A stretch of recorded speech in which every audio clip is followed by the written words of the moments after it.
ನಮಸ್ಕಾರ. ಮುಖ್ಯಾಂಶಗಳು. ನೈಸರ್ಗಿಕ ಅನಿಲ ಬಳಕೆ ಪ್ರಮಾಣ ಹೆಚ್ಚಳಕ್ಕೆ ಕ್ರಮ, ಪರ್ಯಾಯ ಇಂಧನ ಅಭಿವೃದ್ಧಿಗೆ ಪ್ರತ್ಯೇಕ ನಿಧಿ ಸ್ಥಾಪನೆ, ಪ್ರಧಾನಿ ನರೇಂದ್ರ ಮೋದಿ. ಮೀನುಗಾರರ ಸಾಮಾಜಿಕ ಆರ್ಥಿಕ ಹಿತರಕ್ಷಣೆಗೆ ಬದ್ಧ, ದೇಶದ ಮತ್ಸ್ಯ ಕ್ಷೇತ್ರಕ್ಕೆ ರಾಜ್ಯದ ಕೊಡುಗೆ ಅಪಾರ, ಮುಖ್ಯಮಂತ್ರಿ ಬಿಎಸ್ ಯಡಿಯೂರಪ್ಪ. ಆರೋಗ್ಯ ಕ್ಷೇತ್ರದಲ್ಲಿ ಸುಧಾರಣೆ ತರಲು ಹಲವು ಕ್ರಮ, ಹೊಸ ಆವಿಷ್ಕಾರಗಳಿಗೆ ಪ್ರೋತ್ಸಾಹ, ಡಾ ಕೆ ಸುಧಾಕರ್. ಭಯೋತ್ಪಾದನೆಗೆ ಕುಮ್ಮಕ್ಕು ನಿಲ್ಲಿಸುವಂತೆ ಪಾಕಿಸ್ತಾನಕ್ಕೆ ಎಚ್ಚರಿಕೆ, ಅಂತಾರಾಷ್ಟೀಯ ಒಪ್ಪಂದ ದ್ವಿಪಕ್ಷೀಯ ಬದ್ಧತೆ ಜಾರಿಗೆ ಭಾರತ ಒತ್ತಾಯ. ವಾರ್ತೆಗಳ ವಿವರ. ಆತ್ಮನಿರ್ಭರ್ ಭಾರತ್ ನಿರ್ಮಾಣದ ಕನಸು ಸಾಕಾರದಲ್ಲಿ ದೇಶದ ಯುವಜನತೆ ಕೈಜೋಡಿಸಬೇಕೆಂದು ಪ್ರಧಾನಿ ನರೇಂದ್ರ ಮೋದಿ ಕರೆ ನೀಡಿದ್ದಾರೆ. ಗುಜರಾತ್ನ ಪಂಡಿತ್ ದೀನ್ ದಯಾಳ್ ಉಪಾಧ್ಯಾಯ ಪೆಟ್ರೋಲಿಯಂ ವಿಶ್ವವಿದ್ಯಾಲಯದ 8ನೇ ಘಟಿಕೋತ್ಸವದಲ್ಲಿ ವರ್ಚುವಲ್ ಭಾಷಣ ಮಾಡಿದ ಅವರು, ಕೊರೋನಾ ಸಂಕಷ್ಟ ಸಮಯದಲ್ಲಿ ಆರಂಭಿಸಲಾಗಿರುವ ಆತ್ಮನಿರ್ಭರ್ ಭಾರತ್ ನಿರ್ಮಾಣದ ಸಂಕಲ್ಪ ಒಂದು ಆಂದೋಲನವಾಗಿ ರೂಪುಗೊಂಡಿದೆ. ಈ ಆಂದೋಲನದಲ್ಲಿ ಪ್ರತಿಯೊಬ್ಬ ಭಾರತೀಯನೂ ಸಿಪಾಯಿಯಾಗುವ ಮೂಲಕ ಯಶಸ್ವಿಗೊಳಿಸಿ ದೇಶವನ್ನು ಸ್ವಾವಲಂಬನೆಯಾಗಿ ಮಾಡಬೇಕೆಂದು ಹೇಳಿದರು. ಸ್ವಾತಂತ್ರ್ಯ ಸಂಗ್ರಾಮದ ವೇಳೆ ಯುವ ಸಮುದಾಯ ದೇಶಕ್ಕೆ ಸ್ವಾತಂತ್ರ್ಯ ತಂದುಕೊಡಬೇಕೆಂಬ ಏಕೈಕ ಉದ್ದೇಶದಿಂದ ಹೋರಾಟ ಮಾಡಿತು, ತ್ಯಾಗ ಬಲಿದಾನವನ್ನು ಮಾಡಿತು. ಇದರ ಪರಿಣಾಮ ದೇಶಕ್ಕೆ ಸ್ವಾತಂತ್ರ್ಯ ಲಭಿಸಿತು. ಪ್ರಸ್ತುತದ ಯುವ ಸಮುದಾಯಕ್ಕೆ ದೇಶಕ್ಕೆ ಸ್ವಾತಂತ್ರ್ಯ ತಂದುಕೊಡುವ ಹೋರಾಟದಲ್ಲಿ ಪಾಲ್ಗೊಳ್ಳುವ ಅವಕಾಶವಿಲ್ಲ, ಆದರೆ ಸದೃಢ ದೇಶ ನಿರ್ಮಾಣಕ್ಕೆ ಒಂದು ಸುವರ್ಣಾವಕಾಶ ಒದಗಿದೆ ಎಂದರು. आत्मनिर्भर भारत की बड़ी ताकत बन के उभरेंगे. बीते 1.5 दशक में पीडीपीयू ने पेट्रोलियम सेक्टर के साथ साथ पूरे एनर्जी स्पेक्ट्रम और अन्य क्षेत्रों में भी अपना विस्तार किया है. और पीडीपीयू की प्रगति देखते हुए आज मैं गुजरात सरकार को भी अनुरोध करता हूं कि जब मैं इस काम पे शुरू में सोच रहा था तब मेरे मन में था कि एक पेट्रोलियम यूनिवर्सिटी, क्योंकि गुजरात पेट्रोलियम क्षेत्र में आगे बढ़ना चाहता था. लेकिन अब जिस प्रकार से देश और दुनिया की रिक्वायरमेंट है, जिस प्रकार से इस यूनिवर्सिटी ने अपना रूप लिया है, मैं गुजरात सरकार से आग्रह करूंगा कि कानून में अगर आवश्यक हो तो परिवर्तन करके इसको सिर्फ पेट्रोलियम यूनिवर्सिटी के बजाय अच्छा होगा अब इसको हम एक एनर्जी यूनिवर्सिटी के रूप में कन्वर्ट करें, उसका नाम, क्योंकि उसका रूप दायरा बहुत विस्तार होने वाला है.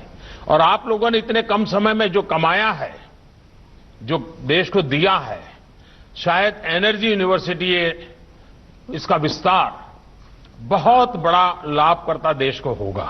साथियों, आज आप ऐसे समय में ಇಂಡಸ್ಟ್ರಿ में कदम रख रहे हैं. ಈ ಸುವರ್ಣಾವಕಾಶವನ್ನು ಬಳಸಿಕೊಂಡು ದೇಶದ ಅಭಿವೃದ್ಧಿಗೆ ಪೂರಕವಾದ ರೀತಿಯಲ್ಲಿ ಕಾರ್ಯಪ್ರವೃತ್ತರಾಗಬೇಕು. ಈ ದಿಸೆಯಲ್ಲಿ ಯುವ ಪೀಳಿಗೆ ಸಕಾರಾತ್ಮಕ ಚಿಂತನೆಗಳನ್ನು ಮಾಡಬೇಕು. ಸುಸ್ಥಿರವಾದ ಪ್ರಗತಿ ಪಥದೆಡೆಗೆ ದೇಶವನ್ನು ಸಾಗುವಂತೆ ಮಾಡಬೇಕೆಂದು ತಿಳಿಸಿದರು. ದೇಶದ ಅಭಿವೃದ್ಧಿ ಜೊತೆಯಲ್ಲೇ ಹಸಿರು ಇಂಧನ ಉತ್ಪಾದನೆ ಮತ್ತು ಬಳಕೆಯತ್ತ ಗಮನ ಹರಿಸಬೇಕಿದೆ. ಈ ಮೂಲಕ ದೇಶವನ್ನು ವಾಯು ಮಾಲಿನ್ಯದಿಂದ ಪಾರು ಮಾಡಬೇಕಿದೆ ಎಂದು ಅಭಿಪ್ರಾಯಪಟ್ಟ ಅವರು, ದೀನ್ ದಯಾಳ್ ಉಪಾಧ್ಯಾಯ ಪೆಟ್ರೋಲಿಯಂ ವಿಶ್ವವಿದ್ಯಾಲಯದ ಹೆಸರನ್ನು ದೀನ್ ದಯಾಳ್ ಉಪಾಧ್ಯಾಯ ಇಂಧನ ವಿಶ್ವವಿದ್ಯಾಲಯ ಎಂದು ಮರು ನಾಮಕರಣ ಮಾಡಬೇಕೆಂದು ಸಲಹೆ ನೀಡಿದರು. यानी आप सभी सही समय पर सही सेक्टर में पहुंचे हैं. इस दशक में सिर्फ ऑयल एंड गैस सेक्टर में ही लाखों करोड़ रुपए का निवेश होने वाला है. Most respected and honored to have new facilities inaugurated. Pandit Deen Dayal Petroleum University is honored to have new facilities inaugurated by Honorable Prime Minister Shri Narendra Modi.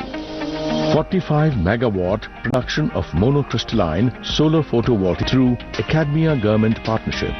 This infrastructure will directly execute capacity building programs. ಮುಂಬರುವ ದಿನಗಳಲ್ಲಿ ನೈಸರ್ಗಿಕ ಅನಿಲ ಬಳಕೆಯ ಪ್ರಮಾಣವನ್ನು 4 ಪಟ್ಟು ಮತ್ತು ತೈಲ ಸಂಸ್ಕರಣಾ ಸಾಮರ್ಥ್ಯವನ್ನು ದುಪ್ಪಟ್ಟು ಮಾಡಲಾಗುತ್ತದೆ ಎಂದು ತಿಳಿಸಿದ ಅವರು ಪರ್ಯಾಯ ಇಂಧನ ವ್ಯವಸ್ಥೆಯನ್ನು ಅಭಿವೃದ್ಧಿಪಡಿಸುವ ನಿಟ್ಟಿನಲ್ಲಿ ಸಂಶೋಧನೆ ನಡೆಸುವ ವಿದ್ಯಾರ್ಥಿ ಸಮುದಾಯವನ್ನು ಪ್ರೋತ್ಸಾಹಿಸಲು ಪ್ರತ್ಯೇಕ ನಿಧಿಯನ್ನು ಸ್ಥಾಪಿಸಲಾಗಿದೆ.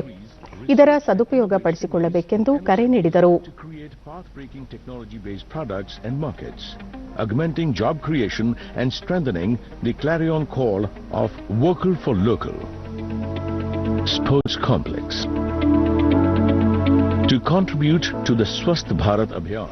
ಹವಾಮಾನ ಬದಲಾವಣೆ ಹಿನ್ನೆಲೆಯಲ್ಲಿ ಇಂಗಾಲದ ಹೊರಸೂಸುವಿಕೆ ಅಂಶವನ್ನು 30ರಿಂದ 35% ಇಳಿಸುವ ಗುರಿಯೊಂದಿಗೆ ಭಾರತ ಮುಂದೆ ಸಾಗುತ್ತಿದೆ ಎಂದು ಮೋದಿ ಹೇಳಿದರು. ಇದಕ್ಕೂ ಮುನ್ನ ಪ್ರಧಾನಿ ವಿಶ್ವವಿದ್ಯಾಲಯದ ಕ್ರೀಡಾ ಸಂಕೀರ್ಣ ಸಂಶೋಧನಾ ಕೇಂದ್ರ, ನೀರು ಶುದ್ದೀಕರಣ ಸಂಶೋಧನಾ ಘಟಕ, ಭಾಷಾಂತರ ಸಂಶೋಧನಾ ಕೇಂದ್ರ ಮತ್ತು TRAC ಯೋಜನೆಗಳಿಗೆ ಚಾಲನೆ ನೀಡಿದರು. ಇಂದು ವಿಶ್ವ ಮೀನುಗಾರಿಕಾ ದಿನ. ಮೀನುಗಾರಿಕೆ ಕ್ಷೇತ್ರದಲ್ಲಿ ಹೂಡಿಕೆ ಉತ್ತೇಜಿಸುವ ಮತ್ತು ಮೀನುಗಾರರ ಶ್ರೇಯೋಭಿವೃದ್ಧಿ ಉದ್ದೇಶದಿಂದ ಪ್ರತಿ ವರ್ಷ ನವೆಂಬರ್ 21ರಂದು ವಿಶ್ವ ಮೀನುಗಾರಿಕಾ ದಿನ ಆಚರಿಸಲಾಗುತ್ತಿದೆ. ವಿಧಾನಸೌಧದ ಬ್ಯಾಂಕ್ವೆಟ್ ಹಾಲ್ನಲ್ಲಿ ಆಯೋಜಿಸಿದ್ದ ವಿಶ್ವ ಮೀನುಗಾರಿಕಾ ದಿನಾಚರಣೆ ಹಾಗೂ ಪ್ರಧಾನಮಂತ್ರಿ ಮತ್ಸ್ಯ ಸಂಪದ ಯೋಜನೆ ಕುರಿತ ಕಾರ್ಯಾಗಾರಕ್ಕೆ ಮುಖ್ಯಮಂತ್ರಿ ಬಿಎಸ್ ಯಡಿಯೂರಪ್ಪ ಚಾಲನೆ ನೀಡಿದರು. ಬಳಿಕ ಮೀನುಗಾರಿಕೆ ಕುರಿತ ಕಿರುಹೊತ್ತಿಗೆ ಬಿಡುಗಡೆ ಮಾಡಿದರು. ಮೀನುಗಾರಿಕೆ ಸಚಿವ ಕೋಟಾ ಶ್ರೀನಿವಾಸ ಪೂಜಾರಿ, ಶಾಸಕರಾದ ಕುಮಾರ್ ಬಂಗಾರಪ್ಪ, ರಘುಪತಿ ಭಟ್ ಉಪಸ್ಥಿತರಿದ್ದರು. ನಂತರ ಯಡಿಯೂರಪ್ಪ ದೇಶದ ಮೀನುಗಾರಿಕಾ ಕ್ಷೇತ್ರಕ್ಕೆ ಕರ್ನಾಟಕದ ಕೊಡುಗೆ ಅನನ್ಯವಾಗಿದ್ದು 320 ಕಿಲೋಮೀಟರ್ ಕರಾವಳಿ ಪ್ರದೇಶ, 8,000 ಹೆಕ್ಟೇರ್ ಹಿನ್ನೀರು ಭಾಗವನ್ನು ರಾಜ್ಯ ಒಳಗೊಂಡಿದೆ. ಶ್ರಮಜೀವಿಗಳಾದ ಮೀನುಗಾರರ ಸಾಮಾಜಿಕ ಮತ್ತು ಆರ್ಥಿಕ ಹಿತರಕ್ಷಣೆಗೆ ಸರ್ಕಾರ ಬದ್ಧವಾಗಿದೆ ಎಂದರು. ಕೋಟಾ ಶ್ರೀನಿವಾಸ ಪೂಜಾರಿ ಅವರೇ, ಕರ್ನಾಟಕ ರಾಜ್ಯ 320 ಕಿಲೋಮೀಟರ್ ಉದ್ದದ ಕರಾವಳಿ ತೀರ ಹಾಗೂ 8,000 ಹೆಕ್ಟೇರ್ಗಳಿಗೂ ಹೆಚ್ಚಿನ ಹಿನ್ನೀರು ಪ್ರದೇಶದೊಂದಿಗೆ ದೇಶದ ಮೀನುಗಾರಿಕಾ ವಲಯಕ್ಕೆ ಗಣನೀಯ ಕೊಡುಗೆ ನೀಡುತ್ತಾ ಇದೆ. ಅತ್ಯಾಧುನಿಕ ತಂತ್ರಜ್ಞಾನ ಅಳವಡಿಕೆ ಮೂಲಕ ಮೀನುಗಾರರ ಸುರಕ್ಷತೆ ಹಾಗೂ ಮೀನುಗಾರಿಕೆಯಲ್ಲಿ ಆದಾಯ ಹೆಚ್ಚಳ ಮಾಡುವಂಥದ್ದು ನಮ್ಮ ಸರ್ಕಾರದ ಉದ್ದೇಶ. ಶ್ರಮಜೀವಿಗಳಾದಂತಹ ಮೀನುಗಾರರ ಆರ್ಥಿಕ ಮತ್ತು ಸಾಮಾಜಿಕ ಸ್ಥಿತಿಗತಿಗಳನ್ನು ಉತ್ತಮಪಡಿಸೋದಕ್ಕೆ ಮೀನುಗಾರರಿಗೆ ಅನೇಕ ಕಲ್ಯಾಣ ಕಾರ್ಯಕ್ರಮ ಸಹ ನಮ್ಮ ಸರ್ಕಾರ ಅನುಷ್ಠಾನಗೊಳಿಸಿದೆ. ರಾಜ್ಯದಲ್ಲಿ ನಮ್ಮ ಸರ್ಕಾರ ಅಸ್ತಿತ್ವಕ್ಕೆ ಬಂದ ತಕ್ಷಣ ಮೀನುಗಾರರಿಗೆ ಸುಮಾರು 60ಕ್ಕೂ ಹೆಚ್ಚು ಕೋಟಿ ಸಾಲ ಮನ್ನಾ ಮಾಡಲಾಗುತ್ತದೆ. ಅವರಿಗೆಲ್ಲ ದಾಖಲೆ ಪತ್ರಗಳನ್ನು ನೀಡ್ತಾ ಇದ್ದೇವೆ. 2020-21ನೇ ಸಾಲ ಆಯವ್ಯಯದಲ್ಲಿ ಮೀನುಗಾರಿಕಾ ಅಭಿವೃದ್ಧಿಗಾಗಿ 251.57 ಕೋಟಿ ಒದಗಿಸಿ ಈ ಪೈಕಿ ಕೇಂದ್ರ ಪುರಸ್ಕೃತ ಯೋಜನೆಗೆ ಒಟ್ಟು 200 ಕೋಟಿ ವೆಚ್ಚದಲ್ಲಿ ಮೂಲಸೌಕರ್ಯಗಳನ್ನು ಅಭಿವೃದ್ಧಿಪಡಿಸುವುದಕ್ಕೆ ಅವಕಾಶ ಕಲ್ಪಿಸಲಾಗಿದೆ. ಮುಖ್ಯಮಂತ್ರಿಗಳಾಗಿ ಕೋಟಾ ಶ್ರೀನಿವಾಸ ಪೂಜಾರಿ, ನಮ್ಮ ಸರ್ಕಾರ ಮೀನುಗಾರರು, ಶ್ರಮಿಕರ ಅಭಿವೃದ್ಧಿಗೆ ಹಲವು ಯೋಜನೆಗಳನ್ನು ಜಾರಿಗೊಳಿಸಿದೆ. ಸುಮಾರು 23,000 ಮೀನುಗಾರರ 61 ಕೋಟಿ ರೂಪಾಯಿ ಸಾಲ ಮನ್ನಾ ಮಾಡಲಾಗಿದೆ. ಹೆಜಮಾಡಿಯಲ್ಲಿ ಬಂದರು ನಿರ್ಮಾಣಕ್ಕೆ 181 ಕೋಟಿ ರೂಪಾಯಿ ಒದಗಿಸಿದ್ದು, ಇದರಿಂದ ಮೀನುಗಾರರ ಅಭಿವೃದ್ಧಿಗೆ ಅನುಕೂಲವಾಗಲಿದೆ ಎಂದು ತಿಳಿಸಿದರು. 61 ಕೋಟಿ ರೂಪಾಯಿ ಸಾಲವನ್ನು ಮನ್ನಾ ಮಾಡಿ ಘೋಷಣೆ ಮಾಡಿದೆ. 181 ಕೋಟಿ ರೂಪಾಯಿನ ಸಚಿವ ಸಂಪುಟಕ್ಕೆ ತೆಗೆದುಕೊಂಡು ಬಂದು ಅದಕ್ಕೆ ಬೇಕಾದಂತ ಮಂಜೂರಾತಿಯನ್ನು ಕೊಟ್ಟು ಇವತ್ತು ಕೊನೆ ದಿವಸ ಟೆಂಡರಿಗೆ, ಇವತ್ತಿನ ಕೊನೆ ದಿವಸ ಟೆಂಡರಿಗಾಗಿ ಇನ್ನೊಂದು 15 ದಿವಸದಲ್ಲಿ ಅದಕ್ಕೆ ಶಿಲಾನ್ಯಾಸ ಮಾಡುವಂತಹ ಸಹಯೋಗ ನಮಗೆ ಯಡಿಯೂರಪ್ಪನವರು ವಹಿಸಿಕೊಟ್ಟಿದ್ದಾರೆ, ಮಾಡಿಕೊಂಡಿದ್ದಾರೆ ಅಂತ ಹೇಳಿಕ್ಕೆ ನನಗೆ ಅತ್ಯಂತ ಸಂತೋಷ ಆಗುತ್ತೆ, ಸಮಾಧಾನ ಆಗುತ್ತೆ. ದೆಹಲಿಯ ಎನ್ಎಎಸ್ಸಿಸಿ ಸಂಕೀರ್ಣದಲ್ಲಿಂದು ಮೀನುಗಾರಿಕೆ, ಪಶುಸಂಗೋಪನೆ ಮತ್ತು ಡೈರಿ ಸಚಿವಾಲಯದಿಂದ ಕಾರ್ಯಕ್ರಮ ಆಯೋಜಿಸಲಾಗಿತ್ತು. ಇದೇ ಮೊದಲ ಬಾರಿಗೆ ಕೇಂದ್ರ ಸರ್ಕಾರದಿಂದ 2019-20ನೇ ಸಾಲಿನಲ್ಲಿ ಮೀನುಗಾರಿಕಾ ಕ್ಷೇತ್ರದಲ್ಲಿ ಉತ್ತಮ ಸಾಧನೆ ಮಾಡಿದ ರಾಜ್ಯಗಳಿಗೆ ಪುರಸ್ಕಾರ ನೀಡಿ ಗೌರವಿಸಲಾಯಿತು.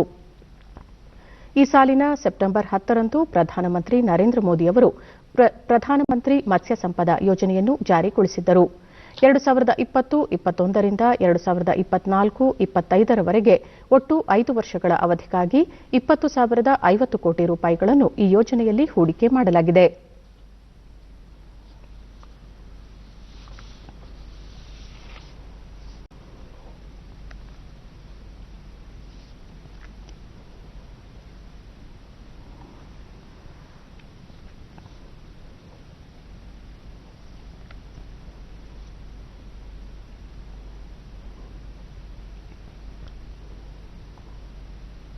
ಇಂದು 2 ದಿನಗಳ 15ನೇ G20 ಶೃಂಗಸಭೆ ಆರಂಭವಾಗಲಿದ್ದು ಪ್ರಧಾನಿ ನರೇಂದ್ರ ಮೋದಿ ಭಾಗವಹಿಸಲಿದ್ದಾರೆ. ವರ್ಚುವಲ್ ಮಾದರಿಯಲ್ಲಿ ಶೃಂಗಸಭೆ ನಡೆಯಲಿದ್ದು ಸೌದಿ ಅರೇಬಿಯಾ ಅಧ್ಯಕ್ಷತೆ ವಹಿಸಲಿದೆ. 21ನೇ ಶತಮಾನದ ಅವಕಾಶಗಳು ಎಲ್ಲರಿಗಾಗಿ ಎನ್ನುವುದು ಈ ಶೃಂಗಸಭೆಯ ಧ್ಯೇಯವಾಗಿದೆ. ಈ ಶೃಂಗಸಭೆಯಲ್ಲಿ ಪ್ರಮುಖವಾಗಿ ಕೋವಿಡ್-19 ರಿಂದ ಸುಸ್ಥಿರ ಚೇತರಿಕೆ ಹೊಂದುವ ಮಾರ್ಗೋಪಾಯಗಳ ಬಗ್ಗೆ ಚರ್ಚೆ ನಡೆಯಲಿದೆ. ಈ ಸೋಂಕಿನ ವಿರುದ್ಧ ಹೋರಾಡುವ ಮಾರ್ಗಗಳನ್ನು ಕಂಡುಕೊಳ್ಳುವುದು ಹಾಗೂ ಉದ್ಯೋಗವನ್ನು ಪುನರ್ ಸ್ಥಾಪಿಸುವ ಕುರಿತಂತೆ ನಾಯಕರುಗಳು ಚರ್ಚೆ ನಡೆಸಲಿದ್ದಾರೆ. ಇದೇ ಸಂದರ್ಭದಲ್ಲಿ ಸೌದಿ ಅರೇಬಿಯಾದೊಂದಿಗೆ ಭಾರತ G20 ಟ್ರಾಯ್ಕೋಗೆ ಪ್ರವೇಶ ಪಡೆಯಲಿದ್ದು ಈ ಸಾಲಿನ ಡಿಸೆಂಬರ್ 1 ರಿಂದ ಆರಂಭವಾಗಲಿರುವ ಈ ಶೃಂಗಸಭೆಯ ಅಧ್ಯಕ್ಷತೆಯನ್ನು ಇಟಲಿ ವಹಿಸಲಿದೆ. ಸಾರ್ವಜನಿಕರಿಗೆ ಉತ್ತಮ ಗುಣಮಟ್ಟದ ಚಿಕಿತ್ಸೆ ಒದಗಿಸಲು ಆವಿಷ್ಕಾರ ನಡೆಸುತ್ತಿದ್ದು ಆರೋಗ್ಯ ಇಲಾಖೆಯಲ್ಲಿ ಬದಲಾವಣೆ ತರಲಾಗುವುದು ಎಂದು ವೈದ್ಯಕೀಯ ಶಿಕ್ಷಣ ಹಾಗೂ ಆರೋಗ್ಯ ಇಲಾಖೆ ಸಚಿವ ಡಾ ಕೆ ಸುಧಾಕರ್ ತಿಳಿಸಿದ್ದಾರೆ. ಬೆಳಗಾವಿ ವಿಮಾನ ನಿಲ್ದಾಣದಲ್ಲಿಂದು ಸುದ್ದಿಗಾರರೊಂದಿಗೆ ಅವರು ಸರ್ಕಾರ ಕೊರೋನಾಗೆ ಲಸಿಕೆ ಕಂಡುಹಿಡಿದಿಲ್ಲ, ಆದರೆ ಆರೋಗ್ಯ ಇಲಾಖೆಯಲ್ಲಿ ಸಾಕಷ್ಟು ಸುಧಾರಣೆ ತರುವುದರ ಜೊತೆಗೆ 108 ಆಂಬ್ಯುಲೆನ್ಸ್ ಕೇವಲ 15 ನಿಮಿಷದಲ್ಲಿ ರೋಗಿಯ ಮನೆ ಬಾಗಿಲಿಗೆ ತಲುಪುವ ವ್ಯವಸ್ಥೆ ಮಾಡಲಾಗುವುದು. ಕೆಲ ಆವಿಷ್ಕಾರಗಳು ತಯಾರಿ ಹಂತದಲ್ಲಿದ್ದು ಶೀಘ್ರದಲ್ಲಿ ಅವುಗಳನ್ನು ಕಾರ್ಯಗತಕ್ಕೆ ತರುವುದಾಗಿ ಹೇಳಿದರು. ಕೋವಿಡ್-19ಕ್ಕೆ ಲಸಿಕೆ ಕಂಡುಹಿಡಿಯಲು ಕೇಂದ್ರ ಸರ್ಕಾರ ಜಾಗತಿಕ ಮಟ್ಟದಲ್ಲಿ ಪ್ರಯತ್ನ ನಡೆಸುತ್ತಿದೆ. ವಿಶ್ವ ಆರೋಗ್ಯ ಸಂಸ್ಥೆ ಅಧಿಕೃತ ಪ್ರಕಟಣೆಯ ನಂತರ ಲಸಿಕೆ ಲಭ್ಯವಾಗಲಿದ್ದು ನಂತರ ರಾಜ್ಯದ ಎಲ್ಲಾ ಜಿಲ್ಲೆಗಳಿಗೂ ಏಕಕಾಲಕ್ಕೆ ಲಸಿಕೆ ಒದಗಿಸಲಾಗುವುದು ಎಂದು ಹೇಳಿದರು. ಅದೇ ರೀತಿ ಅವ್ರ ಜೊತೆ ಒಡಂಬಡಿಕೆ ಕೂಡ ಮಾಡಿಕೊಂಡಿದ್ದಾರೆ. ಹಾಗಾಗಿ ಯಾವ ಒಂದು ಕಂಪನಿ WHO ಅಧಿಕೃತ ಅಂತ ಘೋಷಣೆ ಮಾಡ್ತಾರೆ, ಖಂಡಿತವಾಗಿಯೂ ಭಾರತ ದೇಶದಲ್ಲಿ ಕೂಡ ಅದು ದೊಡ್ಡ ಮಟ್ಟದಲ್ಲಿ ಲಸಿಕೆ ಸಿಕ್ಕುವಂತ ಕೆಲಸ ಆಗುತ್ತೆ. ನಂತರ ವೈದ್ಯಕೀಯ ವಿಜ್ಞಾನ ಸಂಸ್ಥೆಯ ನೂತನ ಕಟ್ಟಡ ಉದ್ಘಾಟನೆ ಸೇರಿ ವಿವಿಧ ಕಾಮಗಾರಿಗಳಿಗೆ ಚಾಲನೆ ನೀಡಿದರು. ಆಧುನಿಕ ವೈದ್ಯಕೀಯ ಉಪಕರಣಗಳನ್ನು ಪರಿಶೀಲಿಸಿದರು.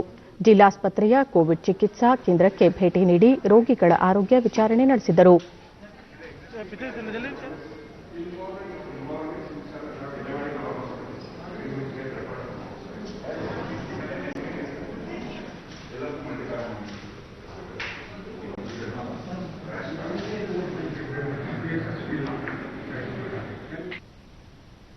ಶಾಸಕ ಅನಿಲ್ ಬೆನಕ, ಜಿಲ್ಲಾಧಿಕಾರಿ ಎಂಜಿ ಹಿರೇಮಠ ಮತ್ತಿತರ ಅಧಿಕಾರಿಗಳು ಉಪಸ್ಥಿತರಿದ್ದರು.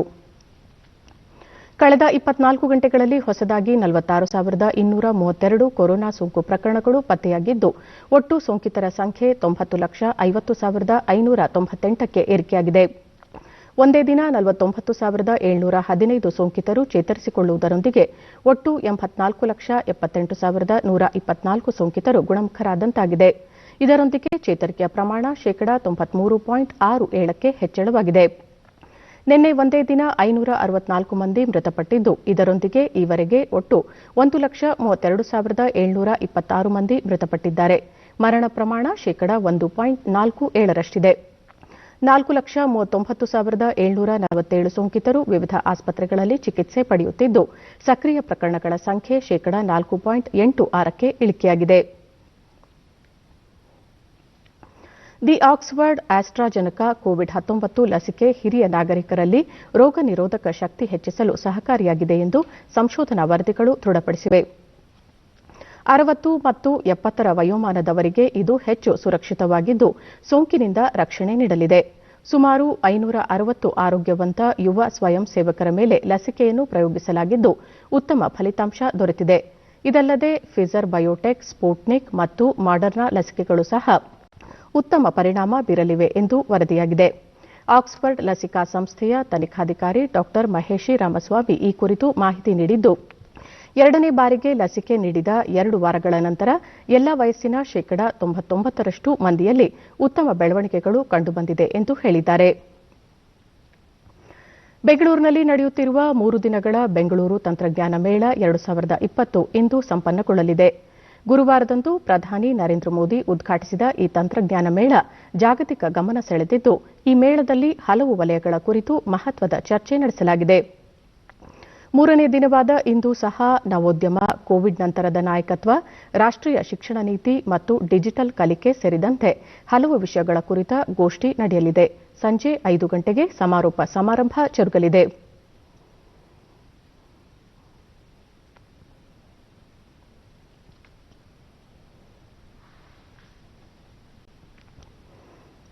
ಉಪಮುಖ್ಯಮಂತ್ರಿ ಡಾ ಸಿಎನ್ ಅಶ್ವತ್ಥನಾರಾಯಣ ಕೋವಿಡ್ ಸಂಕಷ್ಟ ಪರಿಸ್ಥಿತಿಯಲ್ಲಿ ರಾಜ್ಯದಲ್ಲಿ 1,20,000 ಕೋಟಿ ರೂಪಾಯಿ ಹೂಡಿಕೆಯಾಗಿದೆ.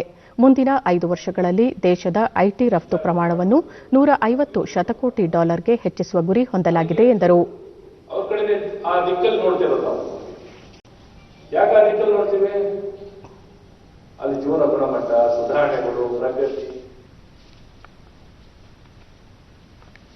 ಪ್ರಸಕ್ತ ಸಾಲಿನ ಮೊದಲ ಹಂತದ ವೃತ್ತಿ ಶಿಕ್ಷಣ ಪ್ರವೇಶ ಕುರಿತ ಸಿಇಟಿ ವೇಳಾಪಟ್ಟಿ ಪ್ರಕಟಿಸಲಾಗಿದೆ. ನಾಳೆಯಿಂದ ಇದೇ 25ರವರೆಗೆ ಇಂಜಿನಿಯರಿಂಗ್, ವಾಸ್ತುಶಿಲ್ಪ, ಕೃಷಿ ವಿಜ್ಞಾನ, ಪಶುಸಂಗೋಪನೆ, ಡಿ ಫಾರ್ಮಾ ಕೋರ್ಸುಗಳಿಗೆ ಕರ್ನಾಟಕ ಪರೀಕ್ಷಾ ಪ್ರಾಧಿಕಾರದಿಂದ ಸೀಟು ಹಂಚಿಕೆ ನಡೆಯಲಿದೆ. ಇದೇ 26ರಿಂದ 28ರವರೆಗೆ ಸೀಟುಗಳ ಆಯ್ಕೆ ಮತ್ತು ಬದಲಾವಣೆಗೆ ಅವಕಾಶ ಕಲ್ಪಿಸಿದ್ದು, ಮೊದಲ ಸುತ್ತಿನ ಫಲಿತಾಂಶವನ್ನು ಇದೇ 29ರಂದು ಪ್ರಕಟಿಸಲಾಗುತ್ತದೆ ಎಂದು ಪ್ರಾಧಿಕಾರದ ಪ್ರಕಟಣೆ ತಿಳಿಸಿದೆ.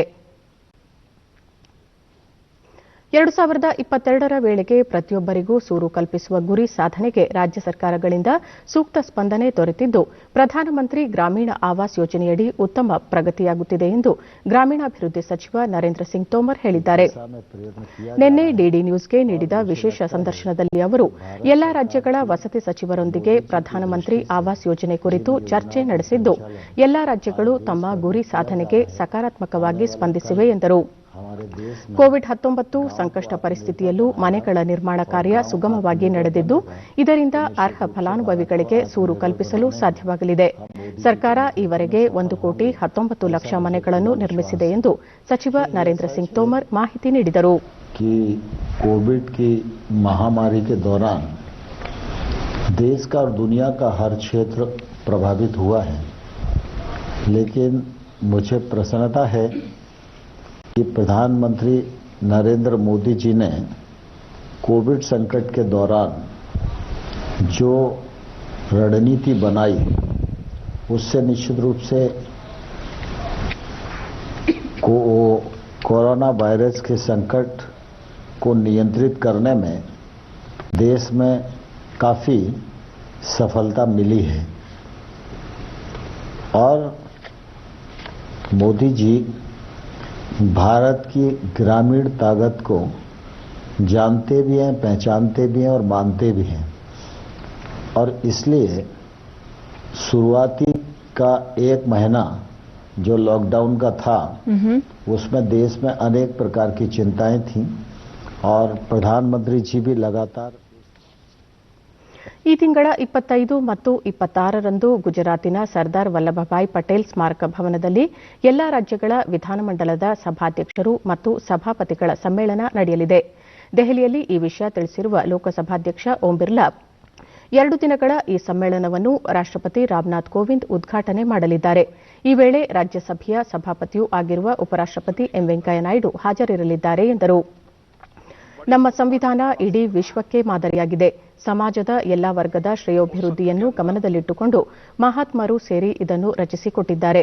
ಈ ನಮ್ಮ ಸಂವಿಧಾನವನ್ನು ಮತ್ತಷ್ಟು ಸಶಕ್ತಗೊಳಿಸುವುದು, ದೇಶದ ಜನರ ಆಶೋತ್ತರಗಳನ್ನು ಪೂರೈಸುವ ನಿಟ್ಟಿನಲ್ಲಿ ಇಡಬೇಕಾದ ದಿಟ್ಟ ಹೆಜ್ಜೆಗಳು ಸೇರಿದಂತೆ ಇನ್ನೂ ಹಲವಾರು ವಿಚಾರಗಳ ಬಗ್ಗೆ ಈ ಸಮ್ಮೇಳನದಲ್ಲಿ ವಿಸ್ತೃತ ಚರ್ಚೆ ನಡೆಸಲಾಗುತ್ತದೆ ಎಂದು ಅವರು ತಿಳಿಸಿದರು. ಕೊರೋನಾ ಸಂಕಷ್ಟದ ಪರಿಸ್ಥಿತಿಯಲ್ಲಿ ನಡೆಯುತ್ತಿರುವ ಈ ಸಮ್ಮೇಳನದಲ್ಲಿ ಎಲ್ಲಾ ರೀತಿಯ ಸುರಕ್ಷತಾ ಕ್ರಮಗಳನ್ನು ಕೈಗೊಳ್ಳಲಾಗುತ್ತಿದೆ. ನವೆಂಬರ್ 26ರಂದು ಸಮಾರೋಪ ಸಮಾರಂಭವನ್ನು ಉದ್ದೇಶಿಸಿ ಪ್ರಧಾನಿ ನರೇಂದ್ರ ಮೋದಿ ಭಾಷಣ ಮಾಡಲಿದ್ದಾರೆ ಎಂದು ಹೇಳಿದರು. ದೆಹಲಿಯಲ್ಲಿ ಸಂಸದರಿಗಾಗಿ ವಾಸ್ತವ್ಯಕ್ಕಾಗಿ 76 ಮನೆಗಳ 3 ವಸತಿ ಸಂಕೀರ್ಣಗಳನ್ನು ನಿರ್ಮಾಣ ಮಾಡಲಾಗುತ್ತಿದ್ದು, ಇವುಗಳಿಗೆ ಗಂಗಾ, ಯಮುನಾ ಮತ್ತು ಸರಸ್ವತಿ ಎಂದು ನದಿಗಳ ಹೆಸರನ್ನು ನಾಮಕರಣ ಮಾಡಲಾಗಿದೆ ಎಂದು ತಿಳಿಸಿದರು. मीडिया के सभी लोग का जो सत्र में सहयोग रहा वो महत्वपूर्ण भी था और सकारात्मक भी रहा, क्योंकि ये संकट इस देश और पूरी दुनिया के अंदर है और इस कोरोना संकट के समय भी आप चाहे संसद का सत्र हो, चाहे सदन से बाहर हो, निश्चित रूप से आप अपने कर्तव्य और दायित्वों का ठीक से निर्वहन करते हैं. 26 नवंबर को जो हमारे देश में संविधान दिवस के रूप में मनाया जाता है, और इस संकल्प के साथ मनाया जाता है। ಪ್ಯಾರಿಸ್ ಒಪ್ಪಂದದಡಿಯಲ್ಲಿ G20 ದೇಶಗಳ ಪೈಕಿ 2 ಡಿಗ್ರಿ ಸೆಲ್ಸಿಯಸ್ ಗುರಿಯನ್ನು ಸಾಧಿಸಿದ ಏಕೈಕ ದೇಶವಾಗಿದೆ ಎಂದು ಕೇಂದ್ರ ಪರಿಸರ, ಅರಣ್ಯ ಮತ್ತು ಹವಾಮಾನ ಬದಲಾವಣೆ ಸಚಿವ ಪ್ರಕಾಶ್ ಜಾವಡೇಕರ್ ಹರ್ಷ ವ್ಯಕ್ತಪಡಿಸಿದ್ದಾರೆ. ಈ ಬಗ್ಗೆ ಟ್ವೀಟ್ ಮಾಡಿರುವ ಅವರು, ಹವಾಮಾನ ಬದಲಾವಣೆ ವಿಚಾರದಲ್ಲಿ ಭಾರತದ ಬಗ್ಗೆ ಮೆಚ್ಚುಗೆಯ ಮಾತುಗಳು ಕೇಳಿಬರುತ್ತಿವೆ ಎಂದು ಹೇಳಿದ್ದಾರೆ. 2100ರ ವೇಳೆಗೆ ಕೈಗಾರಿಕಾ ಪೂರ್ವ ಮಟ್ಟದಿಂದ ಜಾಗತಿಕ ತಾಪಮಾನವನ್ನು 2 ಡಿಗ್ರಿ ಸೆಲ್ಸಿಯಸ್ಗಿಂತ ಕಡಿಮೆ ಮಾಡುವ ಗುರಿ ಹೊಂದಲಾಗಿದೆ ಎಂದು ತಿಳಿಸಿದ್ದಾರೆ. ಬೆಳಗಾವಿಯ ವಿಶ್ವೇಶ್ವರಯ್ಯ ತಾಂತ್ರಿಕ ವಿಶ್ವವಿದ್ಯಾಲಯದ ವಿವಿಧ ಕ್ಷೇತ್ರಗಳಲ್ಲಿ ಅನನ್ಯ ಸಾಧನೆ ಮಾಡಿರುವ ಮಹನೀಯರಿಗೆ ಕೊಡಮಾಡುವ ಡಾಕ್ಟರ್ ಆಫ್ ಸೈನ್ಸ್ ಪದವಿಯನ್ನು ಇಸ್ರೋ ಅಧ್ಯಕ್ಷ ಡಾ ಕೆ ಸಿವನ್ ಅವರಿಗೆ ರಾಜ್ಯಪಾಲ ವಜೂಭಾಯಿ ವಾಲಾ ಪ್ರದಾನ ಮಾಡಿದರು. ರಾಜಭವನದಲ್ಲಿಂದು ನಡೆದ ಸರಳ ಸಮಾರಂಭದಲ್ಲಿ ಉಪಮುಖ್ಯಮಂತ್ರಿ ಡಾ ಸಿಎನ್ ಅಶ್ವತ್ಥನಾರಾಯಣ, ವಿಶ್ವವಿದ್ಯಾಲಯದ ಕುಲಪತಿ ಮತ್ತಿತರರು ಉಪಸ್ಥಿತರಿದ್ದರು.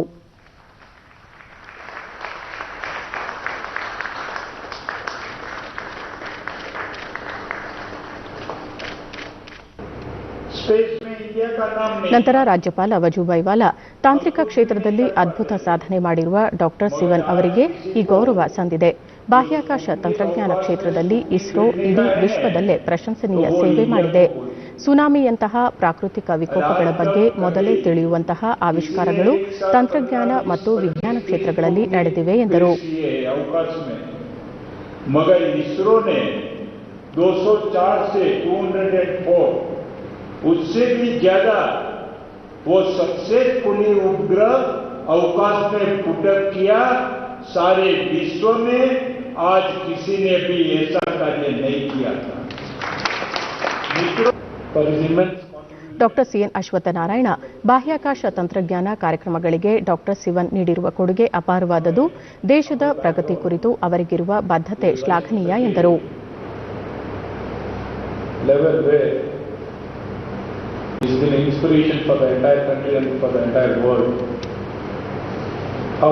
A person from a humble beginning can rise to such a level.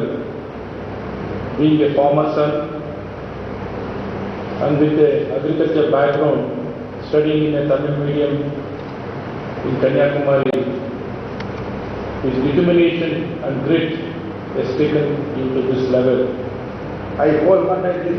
ಡಾ ಸಿವನ್, ಈ ಗೌರವ ತಮಗೆ ಮಾತ್ರ ಸೇರಿದ್ದಲ್ಲ, ಇಡೀ ಇಸ್ರೋ ತಂಡಕ್ಕೆ ಸಲ್ಲುತ್ತದೆ. ಬಾಹ್ಯಾಕಾಶ ತಂತ್ರಜ್ಞಾನದಿಂದ ಇತ್ತೀಚಿನ ದಿನಮಾನಗಳಲ್ಲಿ ಜನಸಾಮಾನ್ಯರಿಗೆ ಪ್ರಯೋಜನವಾಗುವ ರೀತಿಯಲ್ಲಿ ಸಂಪರ್ಕ, ಬ್ಯಾಂಕಿಂಗ್, ಎಟಿಎಂ ಸೇರಿದಂತೆ ವಿವಿಧ ಸೇವೆಗಳನ್ನು ಒದಗಿಸಲಾಗುತ್ತಿದೆ ಎಂದರು.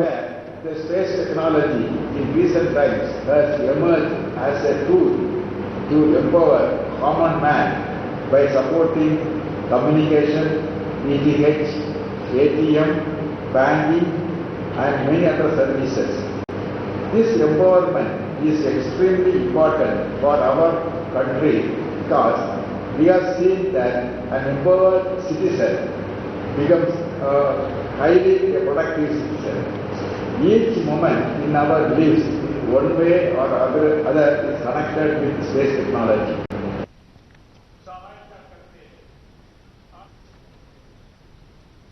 ಇಂದು ನೊಬೆಲ್ ಪ್ರಶಸ್ತಿ ಪಡೆದ ಭಾರತದ ಪ್ರಪ್ರಥಮ ವಿಜ್ಞಾನಿ, ಭಾರತ ರತ್ನ ಸರ್ ಸಿವಿ ರಾಮನ್ ಅವರ ಪುಣ್ಯತಿಥಿ.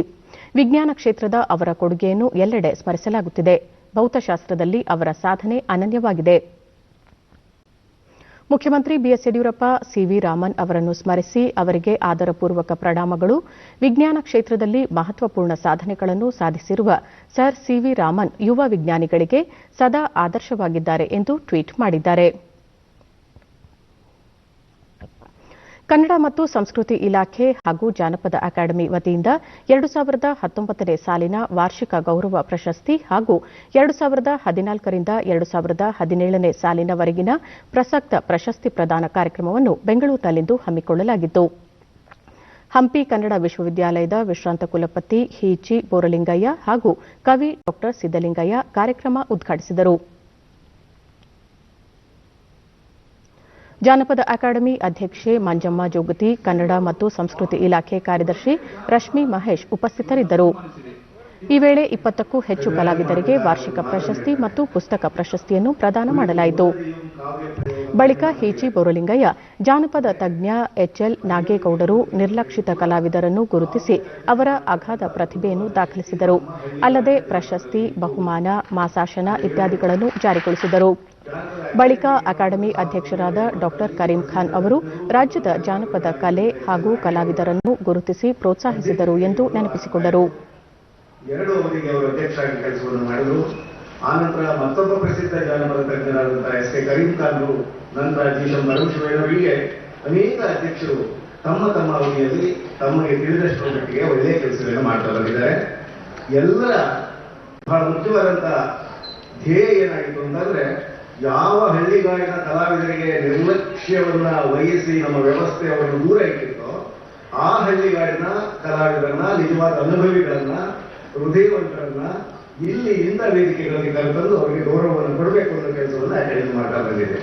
ಜಾನಪದ ಕಾರ್ಯಕ್ರಮದಲ್ಲಿ ಭಾಗವಹಿಸಿ ನ್ಯೂಯಾರ್ಕ್ ಮೂಲದ ಸ್ಕ್ವಾಟಿಷ್ ಬರಹಗಾರ ಡಗ್ಲಾಸ್ ಸ್ವಾರ್ಡ್ಗೆ ಈ ವರ್ಷದ ಬೂಕರ್ ಪ್ರಶಸ್ತಿ ಸಂದಿದೆ. ಡಗ್ಲಾಸ್ ಸ್ವಾರ್ಡ್ ಅವರ ಚೊಚ್ಚಲ ಶಗ್ಗಿ ಬೈನ್ ಕಾದಂಬರಿಗೆ ಈ ಪುರಸ್ಕಾರ ಲಭಿಸಿದೆ. 1980ರ ದಶಕದಲ್ಲಿ ಗ್ಲಾಸ್ಗೋದಲ್ಲಿ ಬೆಳೆದ ಹುಡುಗನೊಬ್ಬನ ವ್ಯಸನ ಹಾಗೂ ಆತನ ತಾಯಿಯ ಚಿತ್ರಣವನ್ನು ನೀಡುವ ಕೃತಿ ಇದಾಗಿದೆ. 44 ವರ್ಷದ ಡಗ್ಲಾಸ್ ಸ್ವಾರ್ಡ್ಗೆ ಈ ಪ್ರಶಸ್ತಿಯಿಂದ 50,000 ಪೌಂಡ್ ಬಹುಮಾನ ದೊರೆತಿದೆ. 1969ರಲ್ಲಿ ಆರಂಭವಾದ ಬೂಕರ್ ಪ್ರಶಸ್ತಿಗೆ ಈವರೆಗೆ ಹಲವಾರು ಖ್ಯಾತ ಬರಹಗಾರರು ಭಾಜನರಾಗಿದ್ದು, ಇಂಗ್ಲಿಷ್ ಸಾಹಿತ್ಯಕ್ಕೆ ಈ ಪುರಸ್ಕಾರ ನೀಡಲಾಗುತ್ತದೆ. ಭಯೋತ್ಪಾದನೆಗೆ ಕುಮ್ಮಕ್ಕು ನೀಡುವುದನ್ನು ತಕ್ಷಣವೇ ನಿಲ್ಲಿಸಬೇಕು ಎಂದು ಭಾರತ ಪಾಕಿಸ್ತಾನಕ್ಕೆ ನೇರ ಎಚ್ಚರಿಕೆ ನೀಡಿದೆ. ಮೊನ್ನೆ ಜಮ್ಮು ಶ್ರೀನಗರ ಹೆದ್ದಾರಿಯ ನಾಗ್ರೋಟಾದಲ್ಲಿ ಪಾಕಿಸ್ತಾನ ಬೆಂಬಲಿತ 4 ಭಯೋತ್ಪಾದಕರನ್ನು ಹತ್ಯೆಗೈದ ಭದ್ರತಾ ಪಡೆಗಳು ಕಣಿವೆ ರಾಜ್ಯದಲ್ಲಿ ನಡೆಸಲು ಉದ್ದೇಶಿಸಿದ್ದ ಭಾರೀ ದಾಳಿಯನ್ನು ವಿಫಲಗೊಳಿಸಿದ್ದರು. ಈ ಹಿನ್ನೆಲೆಯಲ್ಲಿ ಇಂದು ದೆಹಲಿಯಲ್ಲಿರುವ ಪಾಕಿಸ್ತಾನ ರಾಯಭಾರ ಕಚೇರಿಯ ಉನ್ನತಾಧಿಕಾರಿಗಳನ್ನು ಸಂಪರ್ಕಿಸಿರುವ ವಿದೇಶಾಂಗ ವ್ಯವಹಾರಗಳ ಸಚಿವಾಲಯ, ಪಾಕಿಸ್ತಾನದಲ್ಲಿ ಭಯೋತ್ಪಾದಕರಿಗೆ ಆಶ್ರಯ ನೀಡುವುದು, ನೆರೆಯ ದೇಶಗಳ ಮೇಲೆ ದಾಳಿ ನಡೆಸಲು ಕುಮ್ಮಕ್ಕು ನೀಡುವುದು ಸೇರಿದಂತೆ ಎಲ್ಲಾ ರೀತಿಯ ಭಯೋತ್ಪಾದಕ ಚಟುವಟಿಕೆಗಳನ್ನು ಮಟ್ಟ ಹಾಕಬೇಕೆಂದು ಎಚ್ಚರಿಕೆ ನೀಡಿದೆ. ಭಯೋತ್ಪಾದಕರಿಗೆ ಬೆಂಬಲವಾಗಿ ನಿಲ್ಲುವ ನೀತಿಯನ್ನು ಕೈಬಿಡಬೇಕು, ತನ್ನ ನೆಲದಲ್ಲಿ ಸಕ್ರಿಯವಾಗಿರುವ ಭಯೋತ್ಪಾದಕರು ಮತ್ತು ಭಯೋತ್ಪಾದಕ ಚಟುವಟಿಕೆಗಳನ್ನು ದಮನ ಮಾಡಬೇಕೆಂದು ಭಾರತೀಯ ಅಧಿಕಾರಿಗಳು ಸ್ಪಷ್ಟ ಎಚ್ಚರಿಕೆ ಸಂದೇಶ ನೀಡಿದ್ದಾರೆ. ಭಯೋತ್ಪಾದನೆಯನ್ನು ಹತ್ತಿಕ್ಕುವುದು ಮತ್ತು ಯಾವುದೇ ವಿಧದಲ್ಲಾಗಲಿ ಭಾರತದ ವಿರುದ್ಧ ಭಯೋತ್ಪಾದನೆಯನ್ನು ನಡೆಸಬಾರದೆಂಬ ಅಂತಾರಾಷ್ಟೀಯ ಒಪ್ಪಂದ ಹಾಗೂ ದ್ವಿಪಕ್ಷೀಯ ಬದ್ಧತೆಯನ್ನು ಕಾರ್ಯರೂಪಕ್ಕೆ ತರಬೇಕೆಂದು ಭಾರತ ಇದೇ ವೇಳೆ ಆಗ್ರಹಿಸಿದೆ. ಈ ಬಗ್ಗೆ ಹೇಳಿಕೆ ಬಿಡುಗಡೆ ಮಾಡಿರುವ ವಿದೇಶಾಂಗ ವ್ಯವಹಾರಗಳ ಸಚಿವಾಲಯ, ರಾಷ್ಟೀಯ ಭದ್ರತೆಯನ್ನು ರಕ್ಷಿಸುವ ದಿಸೆಯಲ್ಲಿ ಭಯೋತ್ಪಾದನೆ ವಿರುದ್ಧದ ಹೋರಾಟದಲ್ಲಿ ಎಲ್ಲಾ ಕ್ರಮಗಳನ್ನು ಕೈಗೊಳ್ಳಲು ಭಾರತ ಸದೃಢವಾಗಿದೆ ಎಂದು ತಿಳಿಸಿದೆ. ಪ್ರಧಾನಿ ನರೇಂದ್ರ ಮೋದಿ ಅವರು ಈ ತಿಂಗಳ 29ರಂದು ಆಕಾಶವಾಣಿಯ ಮನ್ ಕಿ ಬಾತ್ ಸರಣಿಯ 71ನೇ ಸಂಚಿಕೆಯಲ್ಲಿ ದೇಶ ವಿದೇಶದ ಜನರೊಂದಿಗೆ ತಮ್ಮ ಅಭಿಪ್ರಾಯ ಹಂಚಿಕೊಳ್ಳಲಿದ್ದಾರೆ.